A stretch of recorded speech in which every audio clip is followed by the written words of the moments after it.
what happened in education? What have we learned and what have we not learned? Because both, I think, are important, and we have to be aware of where we stand, what have we learned, what haven't we learned. So what do you guys think? Who would like to give it a go?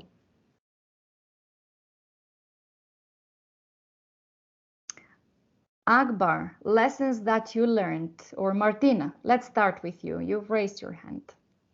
Go for it.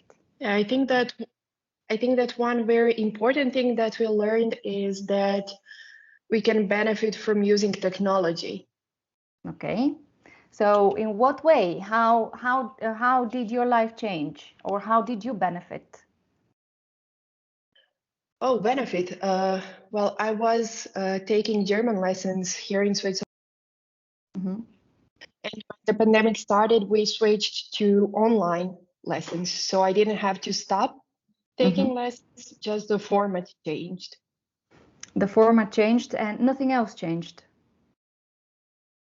Well, it was still beneficial. I was still able to learn a lot, just in a different environment. Mm-hmm. Okay. So tell us about it. Tell us just a little bit about it. How many of you were there taking lessons? What was the class dynamic? Because this is very interesting. This wasn't the perfect situation because there were a lot of us in the group. So it was almost 10 students. For such large groups, it is a bit difficult to do online lessons, but I think for smaller groups, it is just the same as learning in the classroom. Okay, and that's fine. So your point is we kind of managed, or you managed in these uncertain times, to continue learning. Yeah, this is the conclusion that I take from it. Okay, what haven't we learned? I just raised this question because it's important. Let's say that if we answer this question, we will be answering, or we will be envisioning the future. So by answering what haven't we learned, we're actually answering the bigger question. So Akbar, what haven't we learned? I can't hear you. Yeah, now. I think you can. Yeah. No, again, the whole dynamic has changed, and I think that what we have not learned would be. I mean, I was ready to answer the question before, but I would say in terms of what's still missing is maybe this. Because what I've noticed from what Martina said earlier is that the group classes are very difficult to conduct online. But I did notice that the more I have the same group classes, the more natural it starts becoming. So I think what we haven't learned is maybe how to organize large classes to feel very comfortable. It's very hard to have one person speaking online. Like you can see now on Microsoft Teams, it's easier because we have the mute and the off mute. But in a class, an open class, everyone can always interrupt one another. And it's, as a teacher, I'm still learning on how to allocate everyone the right amount of time to feel included as part of the lesson.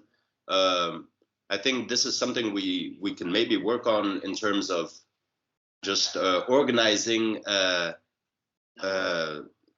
better. I mean, for me too, I learned on the job, but how to organize that balance between a large group of students, that everyone feels included despite of each individual level. This was a big problem for my French classes, for example. Okay, let me challenge you a little bit before I move to the other participants. Let me challenge you here because you guys are right. There are new tools, but my question is, if we have new tools, why are we using them to solve problems of old systems? Because you were telling me, Akbar, yeah, that now we have to learn to use them and to organize big groups. Isn't that something that belongs to the past? What do you mean by the past? The past is in 200 years. Actually, remember that last week I showed you two pictures of 100 years ago, a classroom, and then today. And it turns out that you all concluded that pretty much nothing had changed. Now, turns out when I was researching that I was very humble, talking about no change whatsoever in 100 years. Turns out that people are talking about education being very stagnant for 200 years. Yeah, so the large groups that we had 200 years ago are the ones that we have now. So now we have new tools, but we're still thinking that we have to apply them to solve the or we have to apply them with a system of 200 years ago.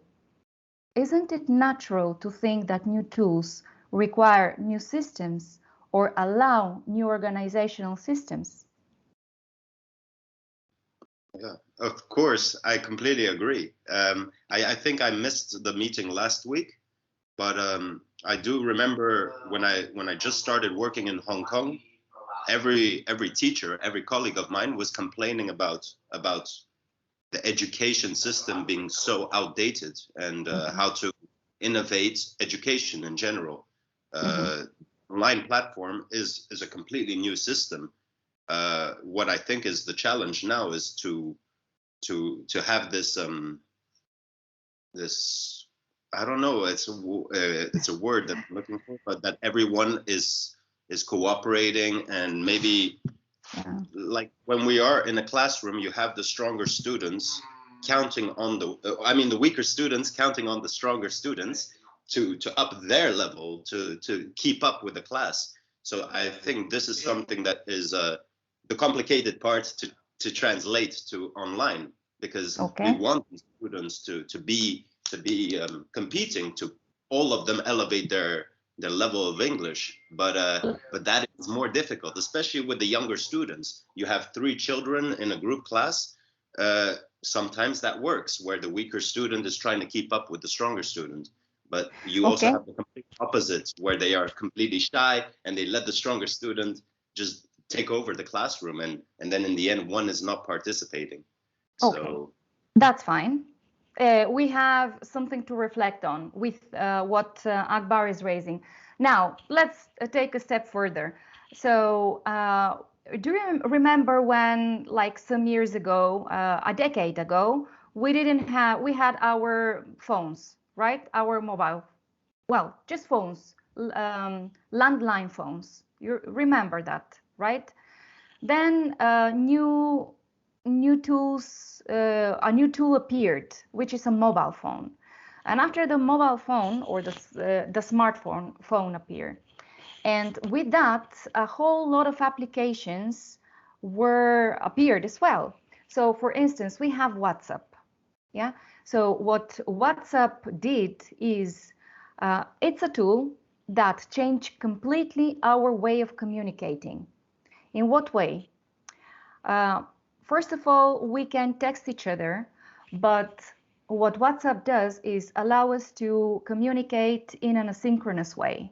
I don't have to reply. I don't even have to read what you text me unless I want to.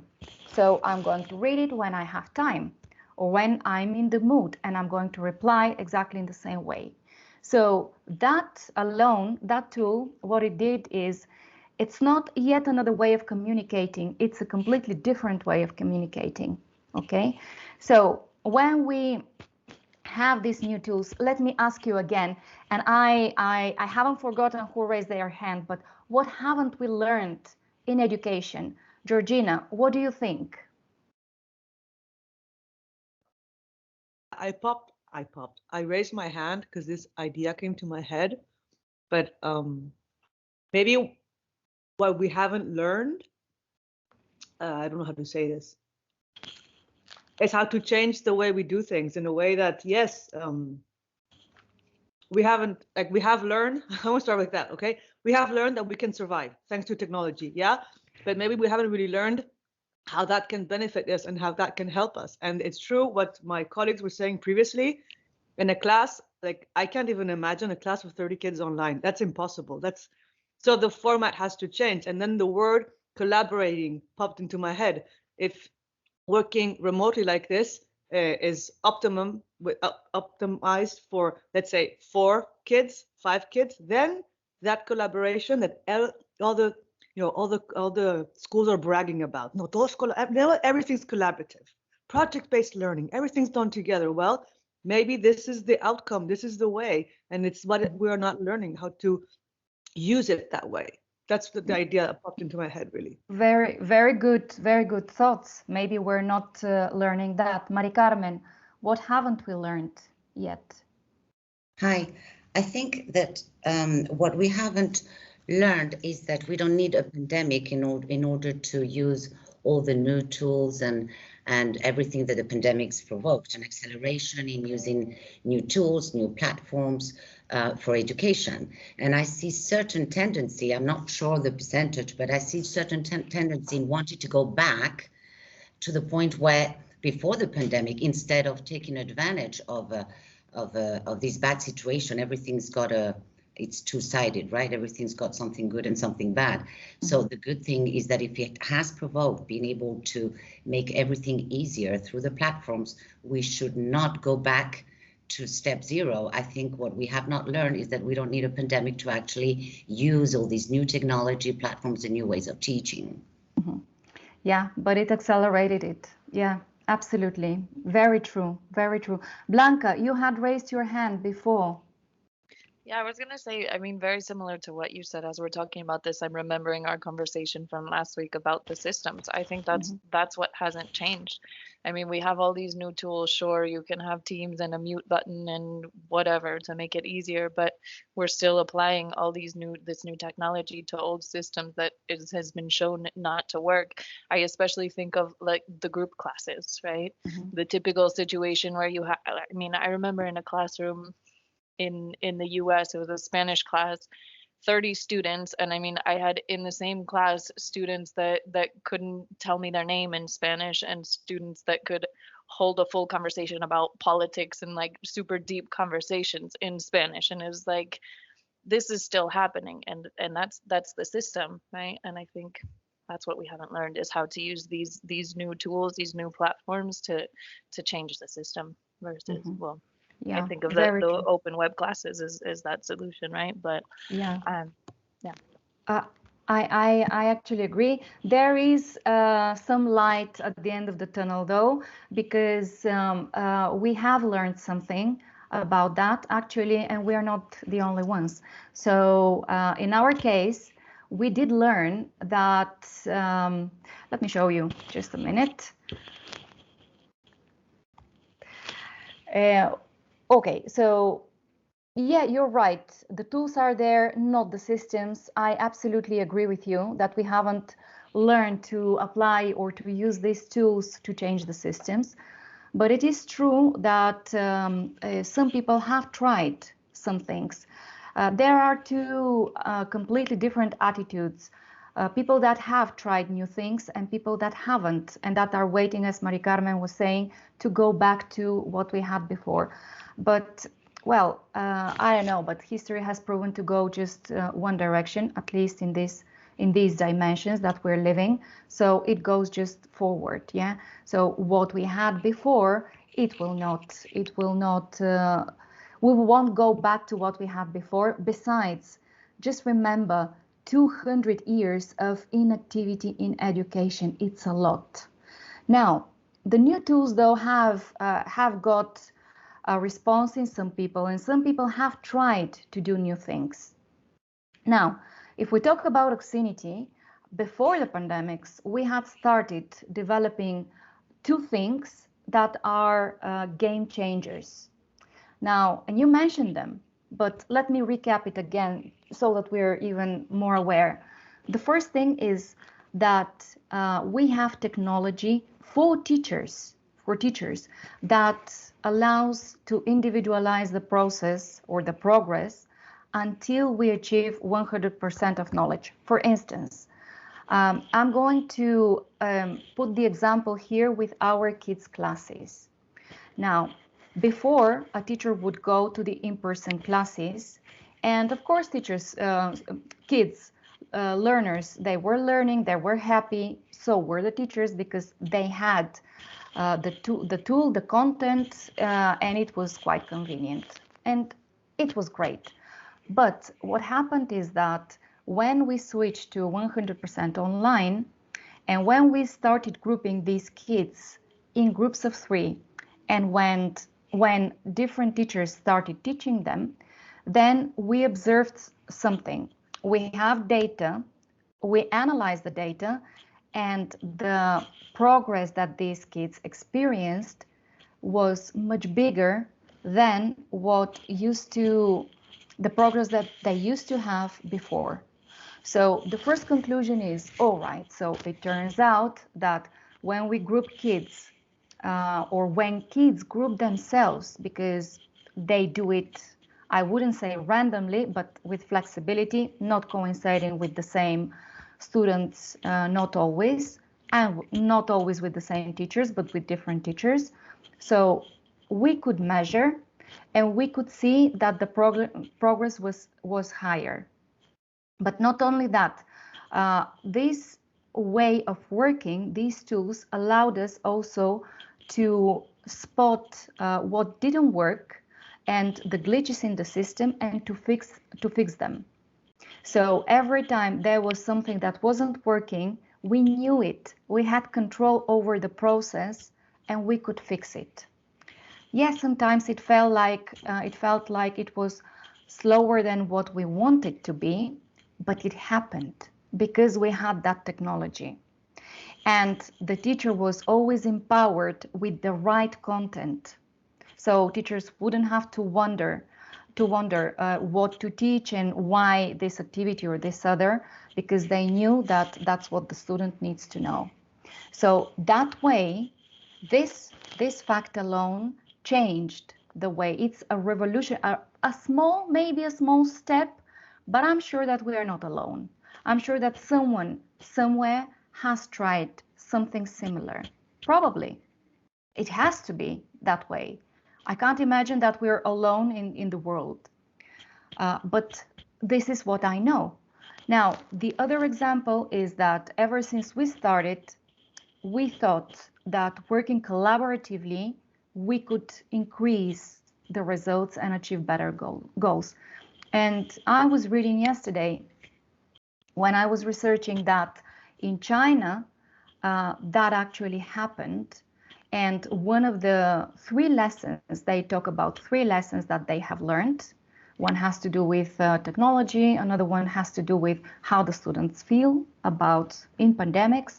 But the 3rd lesson is that teachers needed help. And what they did, they allowed teachers to experiment. And they created a collaborative tool for them in 1 week. So this is the 3rd lesson that China has learned. And this is a game changer as well.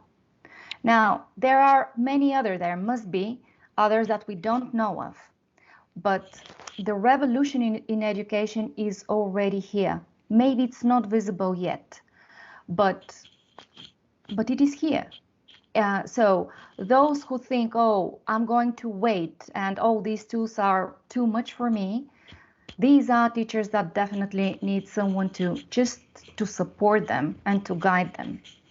So these are the ones that they haven't tried yet, but I'm sure that if we explain to them that there is a new door that they would open to collaboration, Akbar mentioned it, then we're going to get further and just in a much better condition.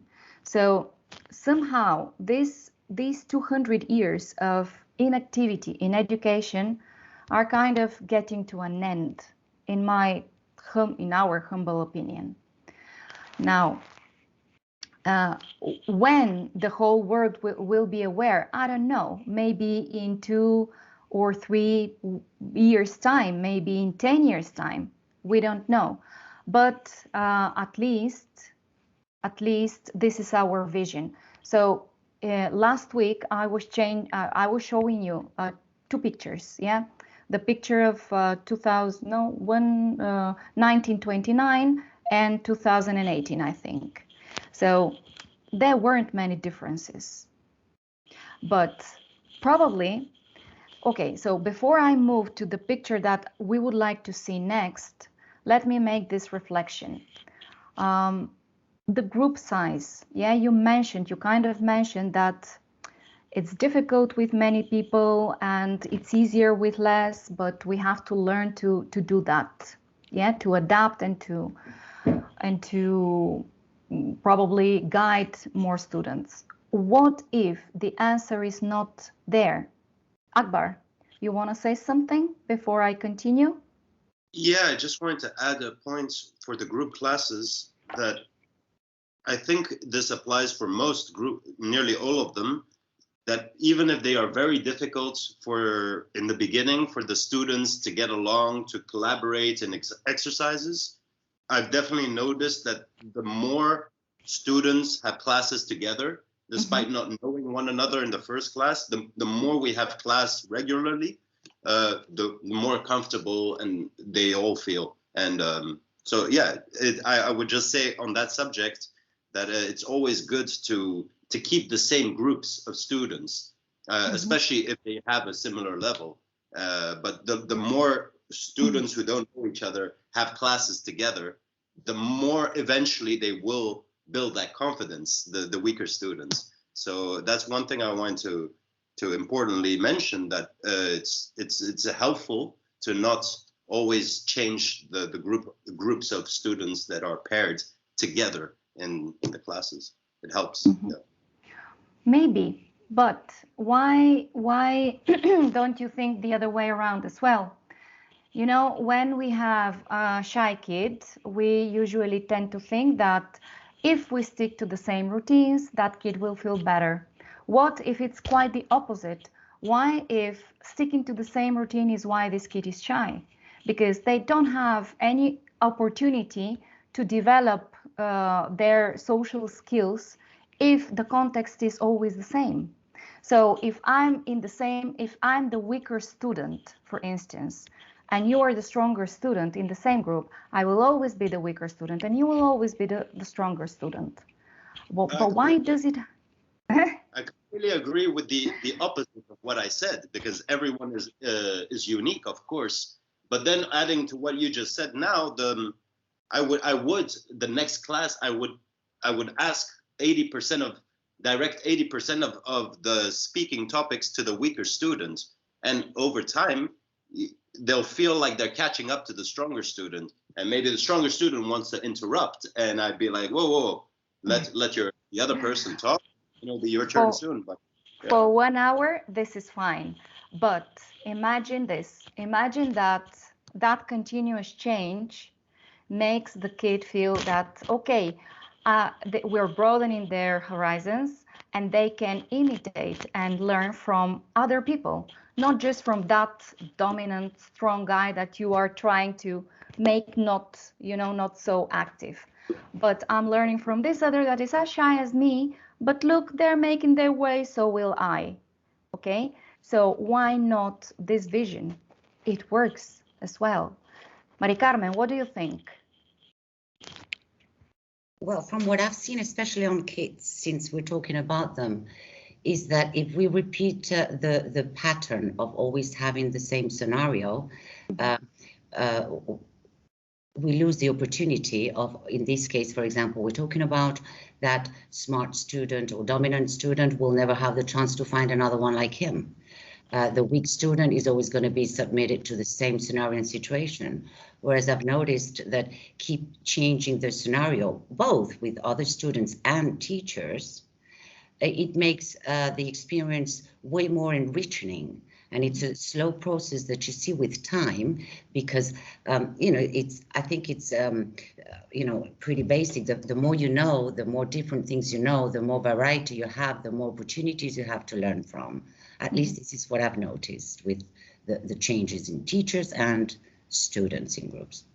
Great. That's great. Thank you for that. Blanca? Yeah, I completely agree with Mari Carmen, and I'm remembering a comment actually that Mari Carmen made in the drinks when we got together here in Madrid, and since Mark was kind of leading the conversation, and Mari Carmen said she said, well, with Mark, the students I'm sure get a lot of listening practice, and that's so true, right? And with other teachers they get more listening, with other teachers more speaking, with others more vocabulary and whatever, and maybe one student is really weak at speaking, but they're extremely strong in comprehension. And then they can answer those questions maybe in Mark's class or whatever it is, right? And it's like Mari Carmen is saying, changing the scenario, you're letting kind of each student shine in the areas that they're good at, I think. I think you're right. I think you both are right, because eventually we all have our strengths, and if we display them with students, then they will learn from all of us in a better way. So this is the scenario, for instance, that I wanted you to picture. So we have 24 kids, for instance, and these 24 kids in a traditional environment would be guided by one teacher, always the same teacher. Now, you say, okay, with the new technology and the new, ways of, we have to change education, therefore 24 kids and one teacher probably is not the best ratio, so why don't we reduce the groups? So the logical, and what is happening is, okay, let's reduce groups and let's split these 24 students into 3 groups of 8. Now, the question is, will it be the same to split them in 3 groups of 8, or instead of that, or in 8 groups of 3? Or will it be the same? Will we have the same result if we split the kids and then we put more teachers? Will the result be the same as if we don't split the kids, but we put more teachers? So, for instance, instead of splitting the kids and having smaller groups, we add more teachers. So you will think, yeah, but it's useless, because while one teacher is talking, the rest are probably not. They're quiet. So why 3 teachers, or why 8 teachers? And the answer is, yeah, but these people will be learning from each other as well, and kids will be learning from 8 people at the same time. Okay, but this is arguable as well. Akbar, before I say why this is arguable, do you want to argue that? Yeah.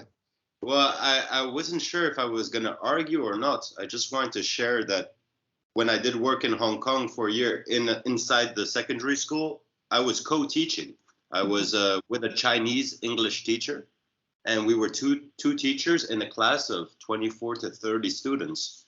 And basically it worked really well, because the Chinese English teacher, local teacher, her pronunciation was not amazing, and that's part of the reason I was there, for the listening and speaking in the classroom. But she was the bad cop, I was the good cop, and it had a good balance. We always planned the class together before, and we knew how to handle certain students and how to delegate like the stronger and the weaker ones without the students feeling it.